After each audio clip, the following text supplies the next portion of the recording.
A life must be given as a representative for somebody to go into God's presence.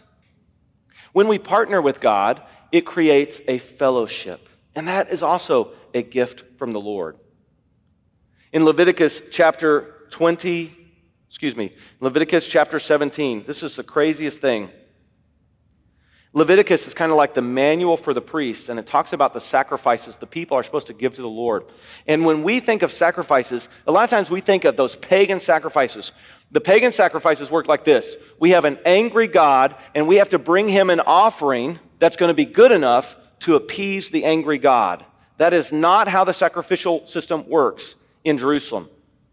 In Jerusalem, God is so holy, kind of like the sun. If you get too close to the sun, it burns you up. If you're the right distance away, it gives life and energy. We know how the sun works, right? The sun in our universe. We wouldn't say the sun is bad because if we get close, we burned up. We just say that's how powerful the sun is. God is so holy. He gives life. He gives everything. But he's so holy, we cannot come into his presence because we would burn up. So there has to be a way to go into God's presence. A life must be given as a representative for somebody to go into God's presence. God established this system. He says, I'm so holy, you have to bring a representative life to take your place so you can come into my presence. And so he provided a system. He said, you're going to provide an unblemished lamb, the best lamb. And if you bring that lamb into my presence, the blood of the lamb, there's life in the blood of the lamb will pay the cost of being in my presence because of my holiness. And then you'll be able to be in my presence. It's a pretty beautiful system. It's not to appease an angry God.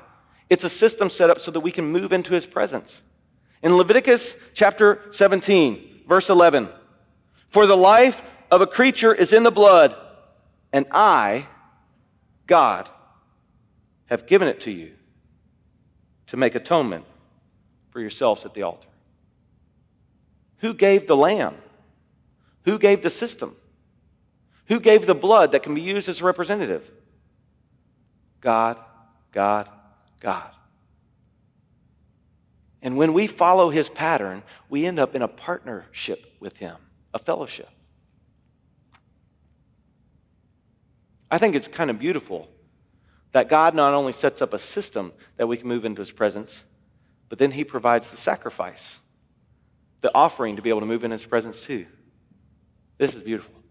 As we do this more and more often, we not only have spiritual growth, not only have fellowship, a partnership with the Lord who owns everything, but we end up learning how to trust him too. This is a true gift.